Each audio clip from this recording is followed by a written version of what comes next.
ਸਤਿ ਸ਼੍ਰੀ ਅਕਾਲ। Punjabi radio USA ਵੇਖ ਅਤੇ ਸੁਣ ਰਹੇ ਹੋ ਤੁਸੀਂ ਤੇ ਪ੍ਰੋਗਰਾਮ ਲੈ ਕੇ ਹਾਜ਼ਰ ਹਾਂ ਖਬਰ ਤੇ ਨਜ਼ਰ। ਖਬਰ ਤੇ ਨਜ਼ਰ ਪ੍ਰੋਗਰਾਮ ਦੇ ਵਿੱਚ ਖਬਰਾਂ ਦਾ ਵਿਸ਼ਲੇਸ਼ਣ ਹੁੰਦਾ ਹੈ ਤੇ ਵਿਸ਼ਲੇਸ਼ਣ ਕਰਨ ਦੇ ਲਈ ਸਾਡੇ ਨਾਲ ਵਿਸ਼ੇਸ਼ ਤੌਰ ਤੇ ਮੌਜੂਦ ਹੁੰਦੇ ਨੇ ਮਿੰਟੂ ਗੁਰਸਰੀਆ ਜੀ। ਖਬਰਾਂ ਦੇ ਵੱਲ ਵਧਣ ਤੋਂ ਪਹਿਲਾਂ ਆਪਾਂ ਸਾਡੇ ਸਪਾਂਸਰਸ ਦਾ ਧੰਨਵਾਦ ਕਰਦੇ ਚੱਲੀਏ।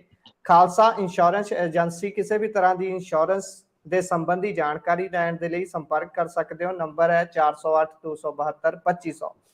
ਟਰਕੀਆਣਾ ਇਮੀਗ੍ਰੇਸ਼ਨ ਲਾ ਫਰਮ ਸੰਪਰਕ ਕਰ ਸਕਦੇ ਹੋ ਜੇ ਟਰਕੀਆਣਾ ਦੇ ਨਾਲ US ਇਮੀਗ੍ਰੇਸ਼ਨ ਸੰਬੰਧੀ ਕਿਸੇ ਵੀ ਤਰ੍ਹਾਂ ਦਾ ਜੇਕਰ ਕੰਮ ਹੈ।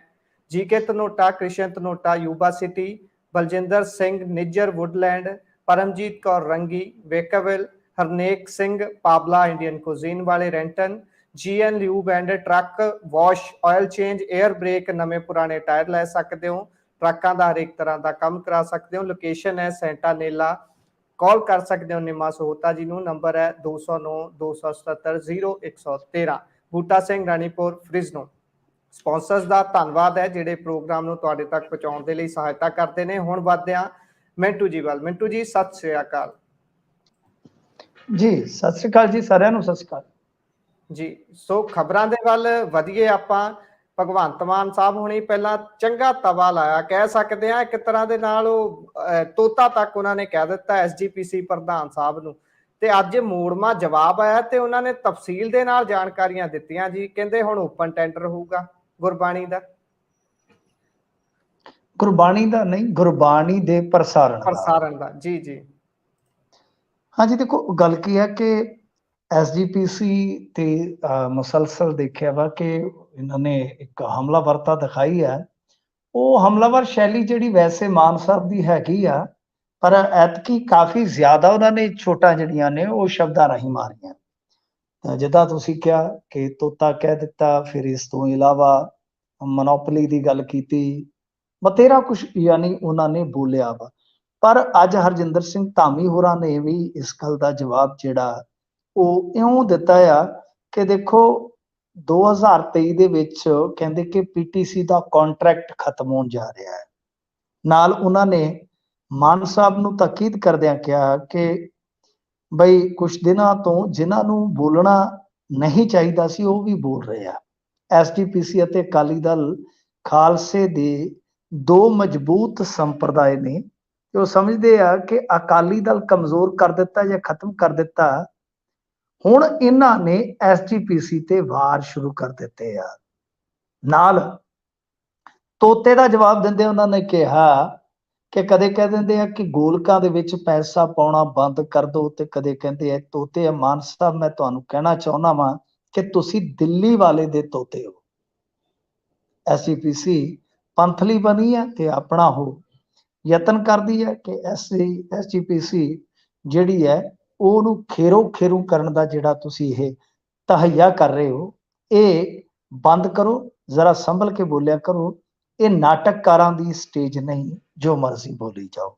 ਤਾਂ ਇਸ ਤਰ੍ਹਾਂ ਇਹਨਾਂ ਨੇ ਵੀ ਤਿੱਖੇ ਸ਼ਬਦਾਂ ਦੇ ਵਿੱਚ CM ਸਾਹਿਬ ਦੀਆਂ ਗੱਲਾਂ ਦਾ ਜਵਾਬ ਦਿੱਤਾ। ਪਰ ਇਸ ਸਾਰੇ ਸ਼ਬਦੀ ਖਿਲਾਰੇ ਦੇ ਵਿੱਚ ਇੱਕ ਚੀਜ਼ ਜਿਹੜੀ ਗੁਰਪ੍ਰੀਤ ਜੀ ਨਿਕਲੀ ਹੈ ਉਹ ਇਹ ਆ ਕਿ ਕਿਸੇ ਨੂੰ ਪਹਿਲਾਂ ਸ਼ਾਇਦ ਪਤਾ ਨਹੀਂ ਸੀਗਾ ਪਰ ਹੁਣ ਸਾਰਿਆਂ ਨੂੰ ਪਤਾ ਲੱਗ ਗਿਆ ਵਾ ਕਿ ਜੁਲਾਈ ਦੇ ਵਿੱਚ ਕੰਟਰੈਕਟ ਖਤਮ ਹੋਣ ਜਾ ਰਿਹਾ ਹੈ। ਪਰ ਮਾਨ ਸਾਹਿਬ ਨੇ ਐਨ ਮੌਕੇ ਤੇ ਜਿਹੜੀਆਂ ਇਹ ਚੋਟਾਂ ਮਾਰੀਆਂ, ਇਹਦਾ ਮਤਲਬ ਹੈ ਕਿ ਸ਼ਾਇਦ ਇਹਨਾਂ ਦੇ ਕੋਲ ਇਸ ਸੰਬੰਧੀ ਜਾਣਕਾਰੀ ਹੋਏਗੀ ਕਿ ਹੁਣ ਮੌਕਾ ਹੈ। ਕਿਉਂਕਿ ਦੇਖੋ ਸੱਟ ਲੋਹਾ ਗਰਮ ਹੋਏ ਤੋਂ ਜਿਹੜੀ ਮਾਰੀ ਜਾਂਦੀ ਹੈ ਨਾ ਉਹਦਾ ਅਸਰ ਕੁਝ ਹੋਰ ਹੁੰਦਾ ਹੈ। ਤਾਂ ਇਸੇ ਤਰ੍ਹਾਂ ਇਹਨਾਂ ਨੇ ਐਨ ਮੌਕੇ ਤੇ ਆ ਕੇ ਜਿਸ ਤਰ੍ਹਾਂ ਦਾ ਇੱਕ ਦਾ ਖੇਡਿਆ ਤਾਂ SGPC ਦੇ ਪ੍ਰੈਜ਼ੀਡੈਂਟ ਕਸੂਤੇ ਫਸ ਗਏ ਤੇ ਉਹਨਾਂ ਨੂੰ ਅਖੀਰ ਬੋਲਣਾ ਪਿਆ। ਕਿਉਂਕਿ ਜੇ ਤੁਸੀਂ ਸਿਚੁਏਸ਼ਨ ਦੇਖੋਗੇ ਇਸ ਵੇਲੇ ਤਾਂ ਰਾਜਨੀਤਿਕ ਜੇ ਤਲ ਤੇ ਦੇਖੀਏ ਤਾਂ ਐਸੇ ਢਰੇ ਤੇ ਖਲੋਤੇ ਅਕਾਲੀ ਕਿ ਉਹਨਾਂ ਨੂੰ ਲੱਗਦਾ ਕਿ ਅਸੀਂ ਜੇਕਰ ਕਿਸੇ ਇੱਕ ਹੋਰ ਪੰਥਕ ਮੁੱਦੇ 'ਚ ਫਸਦੇ ਹਾਂ ਤੇ ਫਿਰ ਬੜੀ ਮੁਸ਼ਕਲ ਹੋ ਜਾਏਗੀ ਸਾਡੇ ਵਾਸਤੇ। ਸੋ ਇਸ ਕਰਕੇ ਉਹਨਾਂ ਨੇ ਸ਼ਾਇਦ ਇਹੀ ਇੱਕ ਤਰ੍ਹਾਂ ਨਾਲ ਕਹਿ ਲਓ ਕਿ ਹੁਣ ਜੁਗਤ ਬਣਾ ਲਈ ਆ। ਇਹੀ ਇਰਾਦਾ ਕਰ ਲਿਆ ਕਿ ਬਾਈ ਆਪਾਂ ਓਪਨਲੀ ਇੱਕ ਟੈਂਡਰ ਪ੍ਰਕਿਰਿਆ ਅਪਣਾਉਂਦੇ ਆ। ਉਹ ਟੈਂਡਰ ਪ੍ਰਕਿਰਿਆ 'ਚ ਜਿਵੇਂ ਉਹਨਾਂ ਨੇ ਕਿਹਾ ਕਿ ਜੋ ਸ਼ਰਤਾਂ ਮੰਨੇਗਾ ਉਸ ਨੂੰ ਹੀ ਇਹ ਸਾਰਾ ਕੁਝ ਮਤਲਬ ਕਿ ਟੈਲੀਕਾਸਟ ਦੇ ਰੂਪ ਚ ਦੇ ਦਿੱਤਾ ਜਾਏਗਾ, ਕਿਉਂਕਿ ਉਹਨਾਂ ਨੇ ਸਾਰੀਆਂ ਗੱਲਾਂ ਦੱਸੀਆਂ ਨੇ ਕਿ ਕਿਸ ਤਰ੍ਹਾਂ 1999 ਦੇ ਵਿੱਚ ਪਹਿਲਾਂ ਕੰਟਰੈਕਟ ਕੀਤਾ ਗਿਆ 2 ਕੰਪਨੀਆਂ ਦੇ ਨਾਲ, ਪਰ ਉਹ ਅਸਫਲ ਰਹੇ। ਫਿਰ ਉਸ ਤੋਂ ਬਾਅਦ ਇਹ ਇੱਕ ਹੋਰ ਕੰਪਨੀ ਨਾਲ ਹੋਇਆ ਕੰਟਰੈਕਟ, ਪਰ ਬਾਅਦ ਦੇ ਵਿੱਚ ਇਹ ਪੀਟੀਸੀ ਵਾਲਿਆਂ ਕੋਲ ਆ ਗਿਆ। ਪਰ ਪੀਟੀਸੀ ਵਾਲਿਆਂ ਕੋਲ ਜਿਵੇਂ ਇਹ ਆਇਆ, ਉਹਦੇ 'ਚ ਬੜੇ ਵੱਡੇ ਸਵਾਲ ਨੇ, ਬੜੇ ਵੱਡੇ ਝੋਲ ਨੇ ਕਿ ਕਿਸ ਤਰ੍ਹਾਂ ਪੀਟੀਸੀ ਤੋਂ ਪੀਟੀਸੀ ਤੱਕ ਦਾ ਇਹ ਸਫ਼ਰ ਤੈਅ ਹੋਇਆ। ਚਲੋ ਉਹ ਇੱਕ ਅਲੱਗ ਤੋਂ ਛੋਹਣ ਵਾਲਾ ਵਿਸ਼ਾ ਹੈ। ਤੇ ਦੂਜੇ ਪਾਸੇ ਮਤਲਬ ਇਹਨਾਂ ਨੇ ਹੁਣ ਜਿਸ ਤਰ੍ਹਾਂ ਕਿਹਾ ਕਿ ਪੀਟੀਸੀ ਦੇ ਵੱਲੋਂ ਗੁਰਬਾਣੀ ਨੂੰ ਫ੍ਰੀ ਟੈਲੀਕਾਸਟ ਕੀਤਾ ਜਾਂਦਾ ਹੈ, ਤੇ ਜੋ ਪੈਸੇ ਦਿੰਦੀ ਹੈ ਉਸ ਦੀ ਜਗ੍ਹਾ ਕੋਈ ਵੀ ਪੈਸਾ ਜਿਹੜਾ ਹੈ ਮਤਲਬ ਕਿ ਕਿਸੇ ਤੋਂ ਵਸੂਲਿਆ ਨਹੀਂ ਜਾਂਦਾ। ਇਹਨਾਂ ਨੇ ਜੀ ਕਿਹਾ, ਇਹ ਕਹਿੰਦੇ ਆ ਕਿ ਗੱਲ ਇਹ ਆ ਕਿ ਜੇ ਸਾਰਿਆਂ ਨੂੰ ਇਸ ਤਰ੍ਹਾਂ ਅਸੀਂ ਕਰ ਦਿਆਂਗੇ, ਇੱਕ ਤੇ ਆ ਕਿ ਭਈ ਉੱਥੇ ਫਿਰ ਮੱਥਾ ਟੇਕਣ ਦੀ ਜਗ੍ਹਾ ਕਿੱਥੇ ਬਚੇਗੀ ਜੇ ਇੰਨੇ ਕੈਮਰੇ ਆ ਜਾਣਗੇ। ਤੇ ਜੇ ਕਹਿੰਦੇ ਆ ਕਿ ਅਸੀਂ ਹਰੇਕ ਨੂੰ ਏਦਾਂ ਕਰ ਦਈਏ, ਤਾਂ ਉਹਦੇ ਵਿੱਚ ਕੀ ਹੈ ਕਿ ਗਾਂ ਉਹ ਆਪਣੀਆਂ ਐਡਾਂ ਚਲਾ ਕੇ ਬਹਿ ਜਾਂਦਾ, ਤੇ ਐਡ ਕਿਸ ਤਰ੍ਹਾਂ ਦੀ ਚੱਲੇਗੀ ਫਿਰ ਗੁਰਬਾਣੀ ਦੇ ਵਿੱਚ, ਫਿਰ ਤੁਸੀਂ ਸਾਨੂੰ ਕਹੋਗੇ। ਤਾਂ ਇਸ ਜੀ ਤਰ੍ਹਾਂ ਜੀ ਉਹਨਾਂ ਨੇ ਕੁਝ ਸਵਾਲ ਚੁੱਕੇ, ਪਰ ਨਾਲ ਕਹਿ ਦਿੱਤਾ ਕਿ ਅਸੀਂ ਇੱਕ ਕਮੇਟੀ ਦਾ ਗਠਨ ਕਰ ਦਿੱਤਾ। ਕਮੇਟੀ ਜਿਹੜੀ ਹੈ ਉਹ ਹੁਣ ਇਸ ਮਾਮਲੇ 'ਚ ਦੇਖੇਗੀ। ਪਰ ਗੱਲ ਇਹ ਹੈ ਕਿ ਜੇ ਸ਼ਰਤਾਂ ਹੀ ਉਸ ਤਰ੍ਹਾਂ ਦੀਆਂ ਬਣਾ ਦੋਗੇ, ਫਿਰ ਤੁਹਾਡੀ ਓਪਨ ਇਹ ਜਿਹੜੀ ਹੈਗੀ ਹੈ ਟੈਂਡਰ ਦੀ ਪ੍ਰਕਿਰਿਆ, ਉਹ ਕਿਸ ਤਰ੍ਹਾਂ, ਕਿਉਂਕਿ ਅੱਗੇ ਜਿਹੜਾ ਸਿੰਜਾਈ ਘੁਟਾਲਾ ਜਾਂ ਕੁਝ ਹੋਰ ਘੁਟਾਲੇ ਦੇਸ਼ ਦੇ ਵਿੱਚ ਇਸ ਤਰ੍ਹਾਂ ਦੇ ਹੈਗੇ ਆ ਕਿ ਕੁਝ ਸ਼ਰਤਾਂ ਹੀ ਇਸ ਤਰ੍ਹਾਂ ਦੀਆਂ ਬਣਾ ਦਿੱਤੀਆਂ ਜਾਂਦੀਆਂ ਜੋ ਵਿਅਕਤੀ ਵਿਸ਼ੇਸ਼ ਜਾਂ ਇੱਕ ਫਰਮ ਵਿਸ਼ੇਸ਼ ਨੂੰ ਜਾਂ ਇੱਕ ਕੰਪਨੀ ਵਿਸ਼ੇਸ਼ ਨੂੰ ਹੀ ਕਹਿ ਲਓ ਕਿ ਸੂਟ ਕਰਦੀਆਂ ਨੇ, ਜੀ ਉਹਨਾਂ ਜੀ ਵਾਸਤੇ ਹੀ ਉਹ ਲਾਭਦਾਇਕ ਹੁੰਦੀਆਂ ਨੇ। ਤਾਂ ਗੱਲ ਇਹ ਹੈ ਕਿ ਜੇ ਤੁਸੀਂ ਹੁਣ ਓਪਨ ਟੈਂਡਰ ਪ੍ਰਕਿਰਿਆ 'ਚ ਜਾਣਾ ਹੀ ਆ, ਤਾਂ ਸ਼ਰਤਾਂ ਜਿਹੜੀਆਂ ਉਹ ਸਾਰਿਆਂ ਵਾਸਤੇ ਇੱਕੋ ਜਿਹੀਆਂ ਕਰ ਦਿਓ। ਤੇ ਜਿੱਥੋਂ ਤੁਹਾਨੂੰ ਲੱਗਦਾ ਹੈ ਕਿ ਹਾਂ ਉੱਥੋਂ 4 ਪੈਸੇ ਵੀ ਉਹ ਵੀ ਆਉਣੇ ਜ਼ਰੂਰੀ ਆ, ਮੈਂ ਤੇ ਸਮਝਦਾ, ਕਿਉਂਕਿ ਗੁਰੂ ਘਰਾਂ ਦੇ ਪ੍ਰਬੰਧ, ਵਿਦਿਅਕ ਸੰਸਥਾਨਾਂ ਦੇ, ਮੈਡੀਕਲ ਸੰਸਥਾਨਾਂ ਦੇ ਪ੍ਰਬੰਧ ਸਾਰੇ ਚਲਾਉਣੇ ਆ, ਉਹ ਮਾਇਆ ਤੋਂ ਬਗੈਰ ਨਹੀਂ ਚੱਲਦੇ।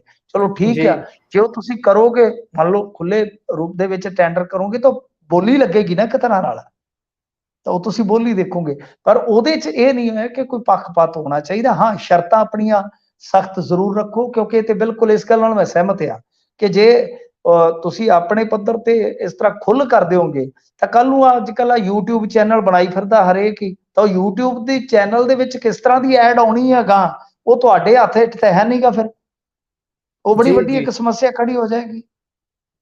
ਜੀ ਇਹ ਤਾਂ ਹੈ, ਇਹ ਬਹੁਤ ਸੋਚਣ ਵਿਚਾਰਨ ਵਾਲਾ ਮਾਮਲਾ ਹੈ, ਕਿਉਂਕਿ ਧਰਮ ਦੇ ਨਾਲ ਜੁੜਿਆ ਹੋਇਆ ਮਾਮਲਾ ਹੈ। ਇਸ ਦੇ ਨਾਲ ਬਹੁਤ ਹੀ ਧਿਆਨ ਦੇ ਨਾਲ ਵਿਚਰਨਾ ਪੈਂਦਾ। ਸੋ ਅੱਗੇ ਵਧੀਏ, ਗੱਲ ਕਰੀਏ ਮਨੀਸ਼ ਸਿਸੋਦੀਆ ਦੀ। ਧੌਣ ਤੋਂ ਫੜ ਕੇ ਕਹਿੰਦੇ ਪੁਲਿਸ ਵਾਲੇ ਲੈ ਗਏ ਪੇਸ਼ੀ ਲਈ। ਆਈ ਹੈ ਜੀ, ਤੁਹਾਨੂੰ ਪਤਾ ਹੀ ਹੈ ਕਿ ਜਦੋਂ ਉਹ ਮੁਹੰਮਦ ਸਦੀਕ ਨੇ ਇੱਕ ਗਾਣਾ ਗਾਇਆ ਸੀਗਾ, ਮੇਰੇ ਵੱਸ ਜੀ ਨਾ ਰਾਂਝ ਨਾ ਵੇ, ਬੰਨ ਕੇ ਜ਼ੋਰ ਨਾਲ ਲਿਜਾਂਦੇ ਖੇੜੇ, ਜ਼ੋਰ ਨਾਲ ਬੰਨ ਕੇ ਨਾਲ ਲਿਜਾਂਦੇ ਖੇੜੇ। ਤਾਂ ਇਹ ਆ ਕਿ ਜਦੋਂ ਡਾਡਿਆਂ ਦੇ ਵੱਸ ਪੈ ਜਾਈਏ ਤੇ ਫਿਰ ਉਹ ਗਿੱਚੀਓਂ ਫੜ ਕੇ ਧੋ ਹੀ ਲੈਂਦੇ ਨੇ। ਮਨੀਸ਼ ਸਿਸੋਦੀਆ ਅੱਜ ਪੇਸ਼ ਕਰਨ ਵਾਸਤੇ ਇਹ ਲੈ ਕੇ ਆਏ ਸਨ ਰੋਜ਼ ਐਵੀਨਿਊ ਅਦਾਲਤ ਦੇ ਵਿੱਚ। ਤੇ ਇਸ ਦਰਮਿਆਨ ਹੋਇਆ ਕਿ ਇਹਨਾਂ ਨੇ ਮੀਡੀਆ ਦੇ ਨਾਲ ਗੱਲਬਾਤ ਕਰਨੀ ਚਾਹੀ, ਕੁਝ ਗੱਲਬਾਤ ਹੋਈ ਵੀ ਹੈ, ਪਰ ਜਿਵੇਂ ਹੀ ਲੱਗਿਆ ਪੁਲਿਸ ਆਫੀਸਰਸ ਨੂੰ ਕਿ ਇਹ ਤਾਂ ਗੱਲਬਾਤ ਜਿਹੜੀ ਹੈ ਨਰਿੰਦਰ ਮੋਦੀ ਹੋਰਾਂ ਦੇ ਉਲਟ ਕਰਨਗੇ, ਕਿਉਂਕਿ ਦਿੱਲੀ ਜੀ ਪੁਲਿਸ ਸਿੱਧੇ ਜਿਹੜੀ ਹੈ ਉਹ ਮੁਤਹਿਦ ਆਉਂਦੀ ਆ ਕੇਂਦਰ ਸਰਕਾਰ ਦੇ, ਉਹਨਾਂ ਨਾਲ ਦੀ ਨਾਲ ਧੌਣ ਨੂੰ ਪਾਇਆ ਗਲਾਵਾਂ, ਜਿਹੜਾ ਗਲਾਵੇ ਨੂੰ ਆਪਾਂ ਏਦਾਂ ਫੜ ਕੇ ਜਿਵੇਂ ਮਰੋੜਦੇ ਨੇ ਧੌਣ, ਇਸ ਤਰ੍ਹਾਂ ਗਿੱਚੀ ਨੂੰ ਪਾ ਕੇ ਹੱਥ, ਤੇ ਉਹਨਾਂ ਨੇ ਖਿੱਚ ਕੇ ਗਾਂ ਤੋਰ ਲਿਆ। ਜੀ ਕਹਿੰਦੇ ਖਿੱਚ ਕੋਈ ਕੇ ਗਾਂ ਤੋਰ ਲੋਕਤੰਤਰ ਲਿਆ। ਦੀ ਗੱਲ ਕਰ ਰਹੇ ਸੀ ਤੁਰੇ ਤੁਰੇ ਜਾਂਦੇ। ਹਾਂ ਜੀ, ਨਰਿੰਦਰ ਮੋਦੀ ਹੋਰਾਂ ਦੀ ਉਹੀ ਗੱਲ ਕਰ ਰਹੇ ਸੀਗੇ ਨਾ, ਲੋਕਤੰਤਰ ਦੀ ਜੇ ਗੱਲ ਕਰਨਗੇ ਤੇ ਨਰਿੰਦਰ ਮੋਦੀ ਹੋਰਾਂ ਦੇ ਉਲਟ ਤੇ ਜਾਏਗੀ ਜਾਏਗੀ। ਹੁਣ ਜੀ ਤੁਸੀਂ ਜੀ ਸੋਚ ਕੇ ਦੇਖੋ ਕਿ ਇਹ ਤਾਂ ਕਹਿਣ ਹੋ ਰਿਹਾ ਕਿ ਲੋਕਤੰਤਰ ਜ਼ਿੰਦਾਬਾਦ, ਜੀ ਜੀ ਲੋਕਤੰਤਰ ਜ਼ਿੰਦਾਬਾਦ। ਉਹ ਜੇ ਕਹਿਣਗੇ ਤੇ ਫਿਰ ਨਾਲ ਉਹ ਇਹ ਕਹਿਣਗੇ ਕਿ ਨਰਿੰਦਰ ਮੋਦੀ ਮੁਰਦਾਬਾਦ। ਦੋਏ ਚੀਜ਼ਾਂ ਜੀ ਤਾਂ ਕਹਿਣ ਹੋ ਰਿਹਾ ਕਿ ਨਰਿੰਦਰ ਮੋਦੀ ਦੀ ਵੀ ਜੈ ਤੇ ਲੋਕਤੰਤਰ ਦੀ ਵੀ ਜੈ। ਤਾਂ ਗੱਲ ਜੀ ਇਹ ਆ ਕਿ ਘੜੀਸਾ ਤਾਂ ਉਹਨਾਂ ਦਾ ਪਾਈ ਬੈਠੇ ਆ ਉਹ। ਸੋ ਇਸ ਕਰਕੇ ਇਹਨਾਂ ਨੇ ਬੋਲਣ ਦਾ ਯਤਨ ਜੋ ਕੀਤਾ ਤੇ ਉਹਨਾਂ ਨੇ ਖਿੱਚ ਕੇ ਧੂ ਕੇ ਤੇ ਪਾਸੇ ਕਰ ਲਿਆ। ਇਹ ਹੁਣ ਕਹਿੰਦੇ ਜੀ ਕਿ ਦੇਖੋ ਇਹ ਜਿਹੜਾ ਸਾਰਾ ਅਪਮਾਨ ਹੋਇਆ, ਇਹ ਕਿਤੇ ਨਾ ਕਿਤੇ ਉੱਤੋਂ ਆਰਡਰ ਆਏ ਹੋਏ ਨੇ। ਅਰਵਿੰਦ ਕੇਜਰੀਵਾਲ ਹੋਰੀ ਇਹ ਗੱਲ ਕਹਿ ਰਹੇ ਆ, ਪਰ ਦੂਸਰੇ ਪਾਸੇ ਦਿੱਲੀ ਪੁਲਿਸ ਕਹਿੰਦੀ ਕਿ ਵੇਖੋ ਗੱਲ ਇਹ ਹੈ ਕਿ ਸਿਕਿਉਰਿਟੀ ਦੇ ਲਿਹਾਜ਼ ਨਾਲ ਬਈ ਉਸ ਵੇਲੇ ਐਕਸ਼ਨ ਲੈਣਾ ਬਹੁਤ ਜ਼ਰੂਰੀ ਸੀ, ਮਾਮਲਾ ਸਿਕਿਉਰਿਟੀ ਦਾ ਵੀ ਹੈ। ਪਰ ਇਹ ਤੇ ਚਲੋ ਦੇਖੋ, ਜਦੋਂ ਤੁਸੀਂ ਹੱਥ ਕੜੀਆਂ 'ਚ ਜਕੜੇ ਹੋਵੋ, ਜਦੋਂ ਤੁਸੀਂ ਪੁਲਿਸ ਦੀ ਹਿਰਾਸਤ 'ਚ ਹੋਵੋ, ਇਹ ਚੀਜ਼ਾਂ ਆਮ ਨੇ। ਕਿਉਂਕਿ ਉੱਥੇ ਸਾਰੀ ਲੀਡਰੀ ਲੂਡਰੀ ਉਹ ਕੱਢ ਦਿੰਦੇ ਨੇ, ਇਹਦੇ 'ਚ ਕੋਈ ਸ਼ੱਕ ਨਹੀਂ, ਕੋਈ ਦੋ ਰਾਏ ਨਹੀਂ। ਪਰ ਮਸਲਾ ਇਹ ਹੈ ਕਿ ਇਸ ਤੋਂ ਵੀ ਅੱਗੇ ਹੁਣ ਜੋ ਗਤੀਵਿਧੀਆਂ, ਜੋ ਮਸ਼ਕਾਂ ਹੋ ਰਹੀਆਂ ਨੇ, ਉਹ ਉਹਨਾਂ ਤੇ ਧਿਆਨ ਦੇਣ ਦੀ ਜ਼ਰੂਰਤ ਆ। ਕਿਉਂਕਿ ਅੱਜ ਜੇ ਤੁਸੀਂ ਵੇਖੋਗੇ, ਮਾਨ ਸਾਹਿਬ, ਕੇਜਰੀਵਾਲ ਸਾਹਿਬ ਇਹ ਜਾ ਮਿਲੇ ਨੇ ਪਰ ਮਮਤਾ ਬੈਨਰਜੀ ਨੂੰ, ਤਾਂ ਲੱਗਦਾ ਇਹੋ ਆ ਕਿ ਸਫਬੰਦੀ ਹੋ ਰਹੀ ਆ। ਕਿਤੇ ਨਾ ਕਿਤੇ ਆਮ ਆਦਮੀ ਪਾਰਟੀ ਇਹਨਾਂ ਨਾਲ ਦੋ ਦੋ ਹੱਥ ਕਰਨ ਵਾਸਤੇ ਮੈਦਾਨ 'ਚ ਆਉਣ ਲਈ ਪਰ ਤੋਲਦੀ ਪਈ ਆ। ਤੇ ਵੇਖੋ, ਹੋ ਸਕਦਾ ਕਾਂਗਰਸ ਦੇ ਸਾਰੇ ਹੀ ਇਕੱਠੇ ਹੋ ਕੇ ਇੱਕ ਸਟਰੋਂਗ, ਮਤਲਬ ਕਿ ਇਸ ਮਾਮਲੇ ਦੇ ਵਿੱਚ ਜਿਹੜਾ ਕਿ ਸੁਪਰੀਮ ਕੋਰਟ 'ਚ ਗਿਆ ਵੀ ਤੇ ਸੁਪਰੀਮ ਕੋਰਟ 'ਚ ਹੈ ਵੀ ਹੈ, ਤਾਂ ਉਸ ਤੋਂ ਬਾਅਦ ਜੀ ਆਰਡੀਨੈਂਸ ਤੱਕ ਆਇਆ। ਹੋ ਸਕਦਾ ਹੈ ਜਦੋਂ ਰਾਜ ਸਭਾ ਦੇ ਵਿੱਚ ਇਹ ਮਸਲਾ ਆਵੇ ਤੇ ਇਹਨਾਂ ਦੀ ਮਤਲਬ ਕੋਸ਼ਿਸ਼ ਹੋਵੇ ਕਿ ਉਸ ਨੂੰ ਡੇਗ ਦਿੱਤਾ ਜਾਵੇ, ਜਿਹੜਾ ਬਿੱਲ ਲੈ ਕੇ ਆਉਣਗੇ, ਤਾਂ ਉੱਥੇ ਫਿਰ ਨਰਿੰਦਰ ਮੋਦੀ ਹੋਰਾਂ ਦੀ ਜਿਹੜੀ ਇਹ ਵੇਵ ਆ ਜਾਂ ਇਹਨਾਂ ਬਾਰੇ ਜੋ ਧਾਰਨਾ ਹੈ ਉਹਦੀ ਫੂਕ ਨਿਕਲ ਜਾਏਗੀ। ਜੀ, ਇਹ ਤਾਂ ਹੈ। ਸੋ ਦੇਖਦੇ ਕੀ ਬਣਦਾ, ਅੱਗੇ ਵਧੀਏ। ਬੀਤੇ ਸਾਲ ਸ਼ਾਇਦ ਇਹਨਾਂ ਕਿ ਦਿਨਾਂ 'ਚ ਜ਼ਮੀਨਾਂ ਐਕਵਾਇਰ ਕਰਨ ਦਾ ਦੌਰ ਸ਼ੁਰੂ ਹੋ ਗਿਆ ਸੀ। ਇਹ ਸੁੱਖ ਮਹਿਲ ਦੇ, ਸੁੱਖ ਵਿਲਾਸ ਦੇ ਲਾਗਿਓ ਸ਼ੁਰੂ ਹੋਇਆ ਸੀ ਕੰਮ, ਉੱਥੋਂ ਕਿ ਜ਼ਮੀਨ ਐਕਵਾਇਰ ਸ਼ੁਰੂ ਕੀਤੀ ਸੀ ਕਰਨੀ, ਤੇ ਧੜਾ ਧੜ ਕਦੀ ਕਿਤੇ ਕਦੀ ਕਿਤੇ। ਸੋ ਇਸ ਮਾਮਲੇ 'ਚ ਹੁਣ ਹਦਾਇਤਾਂ ਕੀ ਦਿੱਤੀਆਂ ਨੇ ਜੀ, ਜ਼ਮੀਨਾਂ ਜਿਹੜੀਆਂ ਐਕਵਾਇਰ ਕੀਤੀਆਂ ਸੀ ਉੱਥੇ? ਨਹੀਂ ਦੇਖੋ, ਇਹ ਜਿਹੜੀ ਜ਼ਮੀਨ ਐਕਵਾਇਰ ਹੋ ਰਹੀ ਹੈ ਨਾ, ਖਾਸ ਤੌਰ ਤੇ ਜਿਹੜੀ ਹਾਈਵੇਜ਼ ਵਾਸਤੇ, 2013-14 ਚ ਇੱਥੋਂ ਹੀ ਚੱਲ ਪਈ ਸੀ, ਜਦੋਂ ਬੰਬ ਵਾਲੀਆਂ ਸੜਕਾਂ ਸੀਗੀਆਂ ਜਿਹੜੀਆਂ, ਉਹ ਉਦੋਂ ਹੀ ਜੀ ਜੀ ਜਿਹੜੇ ਸ਼ਾਹਰਾਹ ਸੀ ਇਹਨਾਂ ਨੇ ਵੱਡੇ ਕਰਨੇ ਸ਼ੁਰੂ ਕਰ ਦਿੱਤੇ ਸੀ। ਉਦੋਂ ਹੀ ਹੁਸ਼ਿਆਰਪੁਰ ਵਾਲਾ ਘੁਟਾਲਾ ਨਿਕਲਿਆ ਸੀ, ਹਾਈਵੇ ਘੁਟਾਲਾ ਜਿਸ ਨੂੰ ਕਹਿੰਦੇ ਆ। ਉਸ ਜੀ ਟਾਈਮ ਹੀ ਬਡਰੁੱਖਾਂ ਦੇ ਨੇੜਿਓਂ ਇੱਕ ਮਾਮਲਾ ਨਿਕਲਿਆ ਸੀ। ਫਿਰ ਉਸ ਤੋਂ ਬਾਅਦ ਬਠਿੰਡਾ ਅੰਮ੍ਰਿਤਸਰ ਹਾਈਵੇ, ਉਹਦਾ ਰੌਲਾ ਪਿਆ। ਫਿਰ ਉਸ ਤੋਂ ਇਲਾਵਾ ਤਰਨਤਾਰਨ ਰੋਡ ਤੇ ਵੀ ਰੌਲਾ ਪਿਆ। ਇਸ ਤਰ੍ਹਾਂ ਬਹੁਤ ਸਾਰੇ ਜਿਹੜੇ ਸਕੈਮ ਸੀਗੇ ਉਹ ਨਿਕਲ ਆਏ। ਪਰ ਇੱਥੇ ਮਸਲਾ ਇਕੱਲੇ ਸਕੈਮ ਦਾ ਨਹੀਂ ਹੈ। ਦਰਅਸਲ ਕੀ ਹੈ ਕਿ ਜਿਹਦੀ ਤੁਸੀਂ ਗੱਲ ਕਰਦੇ ਹੋ, ਭਾਰਤਮਾਲਾ ਪ੍ਰੋਜੈਕਟ ਆ, ਜਿਹੜੇ ਜੀ ਕਿ ਬਹੁਤ ਵੱਡੇ 2-3 ਹਾਈਵੇ ਜਿਹੜੇ ਉਹ ਪੰਜਾਬ ਦੇ ਵਿੱਚੋਂ ਲੰਘਣਗੇ, ਉਹ ਭਾਰਤਮਾਲਾ ਪ੍ਰੋਜੈਕਟ ਹੈ। ਭਾਰਤਮਾਲਾ ਦਾ ਮਤਲਬ ਹੈ ਕਿ ਇੱਕ ਮਾਲਾ ਵੱਡੇ ਸ਼ਾਹਰਾਹ ਦੀ ਪਰੋ ਦਿੱਤੀ ਜਾਏਗੀ ਤੇ ਭਾਰਤ ਕਨੈਕਟ ਹੋ ਜਾਏਗਾ ਕਸ਼ਮੀਰ ਤੋਂ ਲੈ ਕੇ ਕੰਨਿਆ ਕੁਮਾਰੀ ਤੱਕ। ਸੋ ਉਹਨੂੰ ਜੀ ਕਹਿੰਦੇ ਨੇ ਭਾਰਤਮਾਲਾ ਪ੍ਰੋਜੈਕਟ।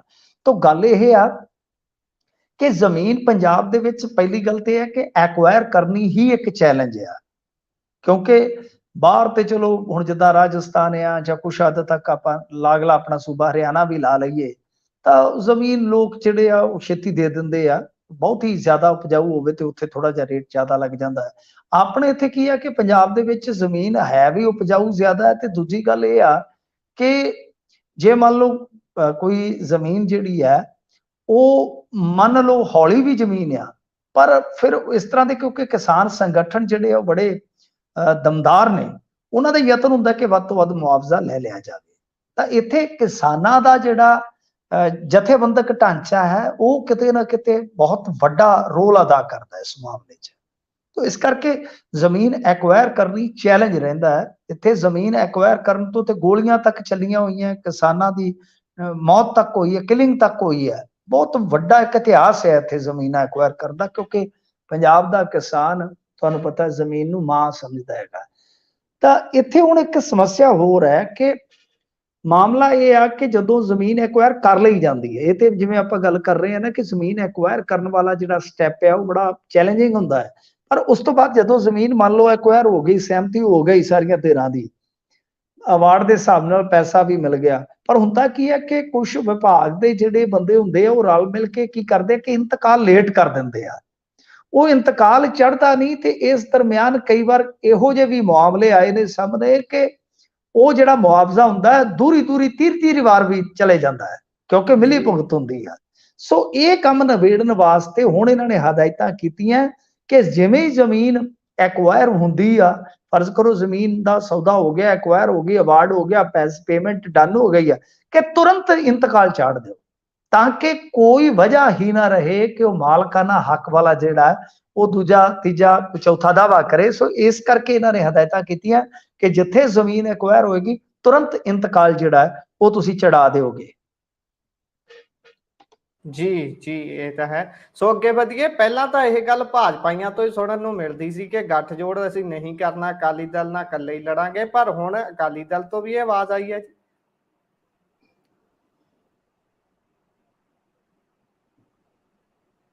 ਹਾਂਜੀ ਦੇਖੋ, ਆਵਾਜ਼ ਤੇ ਆ ਗਈ ਆ, ਅਕਾਲੀ ਦਲ ਨੇ ਬਹੁਤ ਵਾਰੀ ਇਹ ਬਿਆਨ ਦਿੱਤੇ ਆ ਇਹਨਾਂ ਦੇ ਲੀਡਰਾਂ ਨੇ ਕਿ ਜੀ ਸਾਨੂੰ ਗੱਠਜੋੜ ਕਰ ਲੈਣਾ ਚਾਹੀਦਾ। ਖਾਸ ਤੌਰ ਤੇ ਵਿਰਸਾ ਸਿੰਘ ਬਿਲਟੂਆ ਨੇ 2-3 ਵਾਰੀ ਬਿਆਨ ਦਿੱਤੇ ਇਸ ਤਰ੍ਹਾਂ ਦੇ। ਪਰ ਜੀ ਭਾਜਪਾ ਕਿਤੇ ਨਾ ਕਿਤੇ ਇਹਨਾਂ ਬਿਆਨਾਂ ਦੀ ਕਦਰ ਨਹੀਂ ਪਾਉਂਦੀ ਸੀ, ਕਿ ਬਲਕਿ ਇਹ ਵਾਰ-ਵਾਰ ਦੁਹਰਾਇਆ ਜਾਂਦਾ ਸੀਗਾ ਕਿ ਅਸੀਂ ਕੋਈ ਨਹੀਂ ਕਰਨਾ ਬਈ ਗੱਠਜੋੜ, ਸਾਡੇ ਵੱਲੋਂ ਨਾ ਜੇ। ਤਾਂ ਇਹਨਾਂ ਨੂੰ ਲੱਗਿਆ ਜਿਵੇਂ ਉਹ ਗਾਣਾ ਨਾ ਨਾ ਕਰਤੇ ਪਿਆਰ ਤੁਮ ਹੀ ਸੇ ਕਰ ਬੈਠੇ, ਕਿ ਬਈ ਹੋ ਸਕਦਾ ਹੈ ਨਾ ਕਰਦਿਆਂ ਫਿਰ ਇੱਕ ਵਾਰੀ ਗੀਤ ਬਣ ਜਾਏ ਪਿਆਰ ਹੋਆ ਇਕਰਾਰ ਹੋਇਆ ਤੇ 2 ਵਾਰ ਹੋਆ, ਮਤਲਬ ਕਿ ਦੂਰੀ ਵਾਰ ਫਿਰ ਗੱਠਜੋੜ ਹੋ ਜਾਵੇ। ਹੁਣ ਗੱਲ ਕੀ ਹੈ ਕਿ ਕਈ ਵਾਰ ਇਸ ਤਰ੍ਹਾਂ ਦਾ ਜਿਹੜਾ ਨਾ ਨੁੱਕਰ ਵਾਲਾ ਰਵੱਈਆ ਹੁੰਦਾ ਸਿਆਸਤ ਦੇ ਵਿੱਚ, ਉਹ ਇਹ ਹੁੰਦਾ ਕਿ ਅੱਜ ਦੇ ਹਿਸਾਬ ਦੇ ਨਾਲ ਜੇ ਦੇਖੋਗੇ ਤਾਂ ਅਕਾਲੀ ਦਲ ਹੌਲਾ ਪੈ ਗਿਆ, ਮਤਲਬ ਕਿ ਵੋਟ ਬੈਂਕ ਦੇ ਲਿਹਾਜ਼ ਨਾਲ ਦੇਖੋਗੇ ਤਾਂ ਭਾਜਪਾ ਵਾਲਿਆਂ ਨੂੰ ਇਹ ਆ ਕਿ ਅਸੀਂ ਬਈ ਹੁਣ ਇਹਨਾਂ ਨੂੰ 94 ਦੇ ਕੇ ਤੇ ਆਪ 23 ਤੇ ਕਿਉਂ ਲੜਾਂਗੇ, ਫਿਰ ਇਹਨਾਂ ਨੂੰ 10 ਦੇ ਕੇ ਤੇ ਅਸੀਂ 3 ਤੇ ਕਿਉਂ ਲੜੀਏ ਭਾਈ। ਤਾਂ ਹੁਣ ਗੇਮ ਬਰਾਬਰ ਦੀ ਹੋਣੀ ਚਾਹੀਦੀ ਹੈ। ਜੇ ਗੱਠਜੋੜ ਚਾਉਣਾ ਤਾਂ ਇਹਨਾਂ ਨੂੰ ਸਮਝਿਆ, ਕਿਉਂਕਿ ਅਕਾਲੀ ਵੀ ਕੋਈ ਇਹ ਤਾਂ ਹੈ ਨਹੀਂਗਾ ਕਿ ਰੋਟੀ ਨੂੰ ਚੋਚੀ ਦੱਸਣ ਵਾਲੇ ਆ। ਇਹਨਾਂ ਨੂੰ ਵੀ ਪਤਾ ਹੈ, ਹੰਡੇ ਸਿਆਸਤਦਾਨ ਆ, ਇਹਨਾਂ ਨੂੰ ਪਤਾ ਲੱਗਿਆ ਕਿ ਭਾਜਪਾ ਪਹਿਲੀ ਗੱਲ ਤੇ ਗੱਠਜੋੜ ਹਾਲੇ ਕਰੇਗੀ ਨਹੀਂ। ਜੇ ਕਰੇਗੀ ਤਾਂ ਇਸ ਵਾਰੀ ਉਹ ਅੱਧ ਦਾ ਹਿੱਸਾ ਮੰਗਣਗੇ ਕਿ ਸ਼ਹਿਰਾਂ 'ਚ ਸਾਡੇ ਬਿਨਾ ਤੁਹਾਡਾ ਨਹੀਂ ਸਰਦਾ ਤੇ ਪਿੰਡਾਂ 'ਚ ਤੁਹਾਡੇ ਬਿਨਾ ਸਾਡਾ ਨਹੀਂ ਸਰਦਾ ਦੋਵਾਂ ਦਾ ਨਹੀਂ, ਪਰ ਗੱਲ ਜਿਹੜੀ ਹੈ ਘੱਟੋ ਘੱਟ ਅੱਧ ਤੇ ਹੋਵੇ, 60-40 ਤੇ ਵੀ ਨਹੀਂ ਹੋਣੀ ਚਾਹੀਦੀ।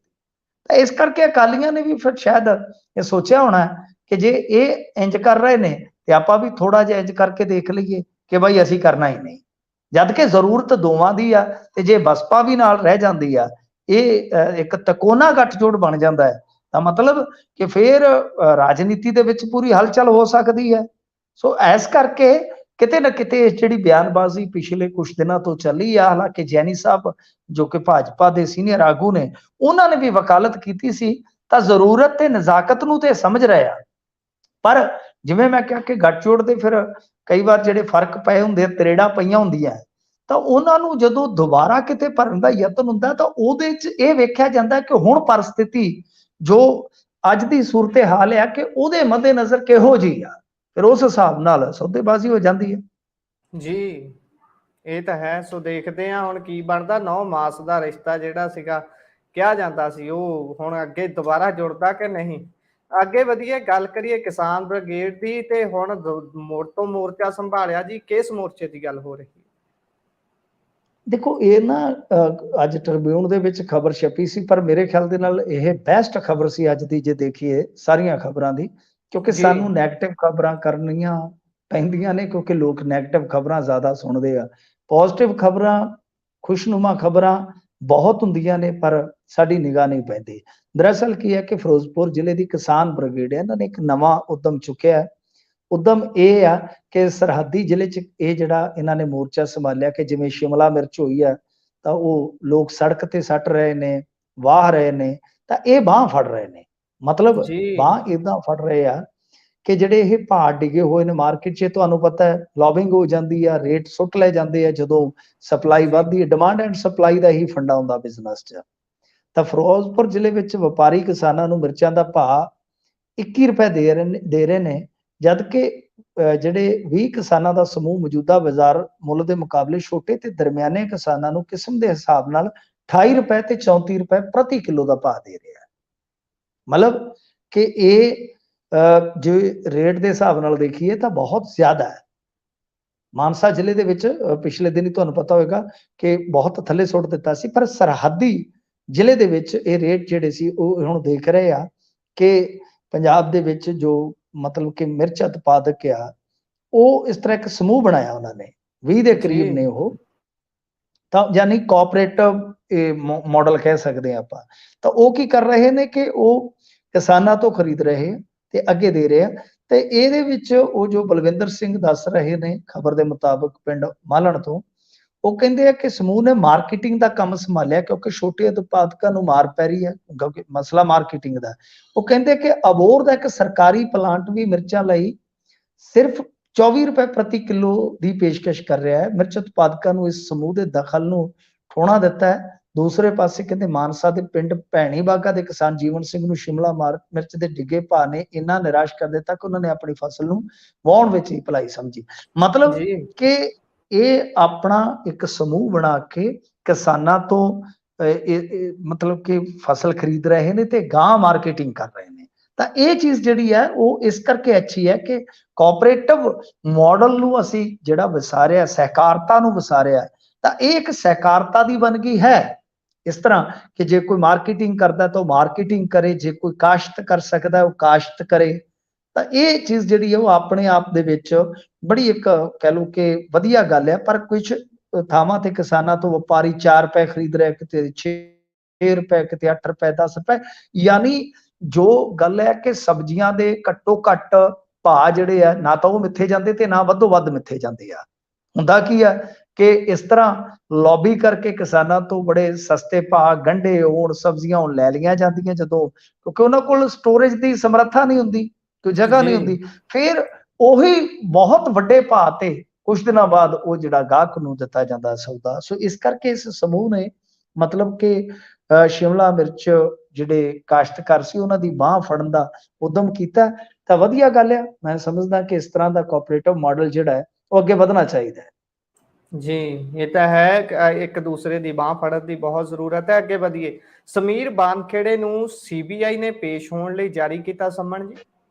ਦੇਖੋ, ਸਮੀਰ ਵਾਨਖੇੜੇ ਦਾ ਜਿਹੜਾ ਮਸਲਾ ਹੈ ਨਾ, ਸਮੀਰ ਵਾਨਖੇੜੇ ਉਹ ਅਧਿਕਾਰੀ ਆ ਜਿਸਨੇ ਫੜਿਆ ਸੀਗਾ ਆਰੀਅਨ ਖਾਨ ਨੂੰ। ਆਰੀਅਨ ਖਾਨ ਨੂੰ ਜਦੋਂ ਫੜਿਆ ਸੀਗਾ, ਇਹ ਬੰਦਾ ਰਾਤੋਂ ਰਾਤ ਸਟਾਰ ਬਣ ਗਿਆ। ਨਾਰਕੋਟਿਕਸ ਕੰਟਰੋਲ ਬਿਊਰੋ ਜਿਹੜਾ ਹੁੰਦਾ ਉਹਦਾ ਇਹ ਬਹੁਤ ਵੱਡਾ ਅਫਸਰ ਸੀਗਾ। ਬਾਅਦ ਦੇ ਵਿੱਚ ਰੌਲਾ ਇਹ ਪਿਆ ਕਿ ਵੈਸੇ IRS ਹੈ, ਤੇ ਜਦੋਂ ਰੌਲਾ ਪਿਆ ਤਾਂ ਫਿਰ ਬਾਅਦ ਦੇ ਵਿੱਚ ਕਹਾਣੀ ਪੁੱਠੀ ਚਲੇ ਗਈ, ਕਿਉਂਕਿ ਅਦਾਲਤ ਨੇ ਆਰੀਅਨ ਖਾਨ ਨੂੰ ਇੱਕ ਰਾਹਤ ਦੇ ਦਿੱਤੀ।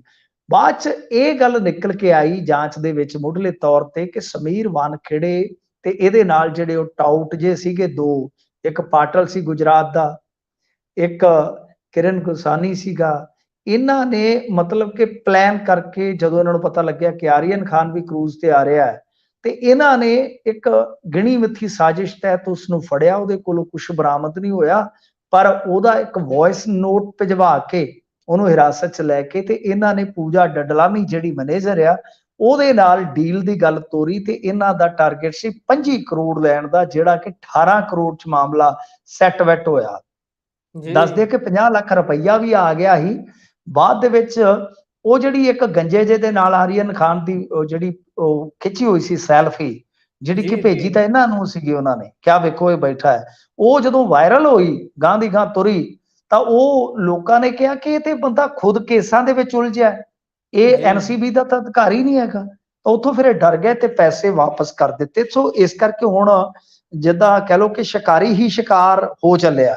ਤਾਂ ਸਮੀਰ ਵਾਨਖੇੜੇ ਨੂੰ ਬਹੁਤ ਵੱਡਾ ਗੇੜ ਪੈ ਗਿਆ ਕਿ ਭਾਈ ਇਹ ਤੂੰ ਕੀ ਛੜਯੰਤਰ ਰਚਿਆ। ਤਾਂ ਹੁਣ ਇਹਨੂੰ ਸਮਨ ਕਰ ਲਿਆ CBI ਵੱਲੋਂ, ਤਾਂ ਇਹ ਮਾਮਲਾ ਜਿਹੜਾ ਹੈ ਸਮੀਰ ਵਾਨਖੇੜੇ ਤੇ ਹੀ ਪੁੱਠਾ ਪੈ ਗਿਆ। ਜੀ ਸੋ ਕਹਿੰਦੇ ਹੁੰਦੇ ਵੀ ਜਿਹੜਾ ਕਿਸੇ ਲਈ ਟੋਆ ਪੜਦਾ ਪਹਿਲਾਂ ਆਪ ਡਿੱਗਦਾ, ਉਹੀ ਕੰਮ ਹੋ ਗਿਆ ਜਾਪਦਾ। ਅੱਗੇ ਵਧੀਏ। ਪ੍ਰਧਾਨ ਮੰਤਰੀ ਮੋਦੀ ਤੇ ਲੋਕ ਸਭਾ ਸਪੀਕਰ ਨਵੀਂ ਸੰਸਦ ਭਵਨ ਦਾ ਕਰਨਗੇ ਉਦਘਾਟਨ ਜੀ। ਹਾਂਜੀ, ਪ੍ਰਧਾਨ ਮੰਤਰੀ ਆਸਟ੍ਰੇਲੀਆ 'ਚ ਗਏ ਨੇ। ਅੱਜ ਇੱਕ ਵੱਡੇ ਰਸ਼ ਨੂੰ ਉਹਨਾਂ ਨੇ ਸੰਬੋਧਨ ਕੀਤਾ। ਉੱਥੇ ਖਾਲਿਸਤਾਨੀ ਪੱਖੀ ਕੁਝ ਲੋਕਾਂ ਨੇ ਵਿਖਾਵਾ ਵੀ ਕੀਤਾ। ਪਰ ਪ੍ਰਧਾਨ ਮੰਤਰੀ ਬਾਰੇ ਇੱਥੋਂ ਇਹ ਖਬਰ ਆ ਰਹੀ ਹੈ ਕਿ 28 ਮਈ ਨੂੰ ਨਵੀਂ ਸੰਸਦ ਭਵਨ ਦਾ ਉਦਘਾਟਨ ਇਹ ਕਰਨਗੇ। ਤੇ ਦੇਖੋ, ਰੌਲਾ ਬਹੁਤ ਪੈ ਗਿਆ ਸੀ ਕਿਉਂਕਿ ਆਪੋਜੀਸ਼ਨ ਇਹ ਕਹਿ ਰਹੀ ਸੀਗੀ, ਵਿਰੋਧੀ ਧਿਰ ਇਹ ਕਹਿ ਰਹੀ ਸੀਗੀ ਕਿ ਉਦਘਾਟਨ ਜਿਹੜਾ ਹੈ ਉਹ ਰਾਸ਼ਟਰਪਤੀ ਤੋਂ ਕਰਵਾਉਣਾ ਚਾਹੀਦਾ ਹੈ, ਕਿਉਂਕਿ ਰਾਸ਼ਟਰਪਤੀ ਇੱਕ ਸੰਵਿਧਾਨਕ ਅਹੁਦਾ ਹੈ। ਮਤਲਬ ਕਿ ਪ੍ਰਧਾਨ ਮੰਤਰੀ ਨੂੰ ਇਕੱਲੇ ਨੂੰ ਇਹ ਉਦਘਾਟਨ ਜਿਹੜਾ ਹੈ ਉਹ ਨਹੀਂ ਕਰਨਾ ਚਾਹੀਦਾ। ਵੈਸੇ ਦੇਖੋ, ਕੋਵਿਡ ਕਾਲ ਦੇ ਦੌਰਾਨ ਜਦੋਂ ਲੋਕ ਪਾਈ ਲਈ ਮੁਹਤਾਜ ਹੋ ਗਏ, ਉਸ ਵੇਲੇ ਹਜ਼ਾਰਾਂ ਕਰੋੜ ਰੁਪਈਆ ਖਰਚ ਕੇ ਤੇ ਆਪ ਖੁਦ ਰਾਤ ਨੂੰ ਜਾ ਕੇ ਚੈੱਕ ਕੀਤਾ ਹੋਵੇ ਇਹਨਾਂ ਨੇ ਨਵਾਂ ਇਹ ਸਾਰਾ ਸੰਸਦ ਭਵਨ, ਤੇ ਫਿਰ ਉਹ ਉਦਘਾਟਨ ਕਿਸੇ ਨੂੰ ਕਰਨ ਦੇਣਗੇ? ਉਹ ਤੇ ਮੇਰੇ ਖਿਆਲ ਦੇ ਨਾਲ ਜੇ ਕਿਸੇ ਗੁਫਾ ਦੇ ਵਿੱਚ ਵੀ ਜਾਂਦੇ ਨੇ ਨਾ ਕਿਤੇ ਨਤਮਸਤਕ ਹੋਣ, ਤੇ ਉਹ ਵੇਖ ਲੈਂਦੇ ਕਿ ਇੱਥੋਂ ਕੈਮਰਾਮੈਨ ਕਿੰਨਾ ਲੰਘਣਗੇ, 2-4 ਲੰਘ ਜਾਣਗੇ ਨਾਲ।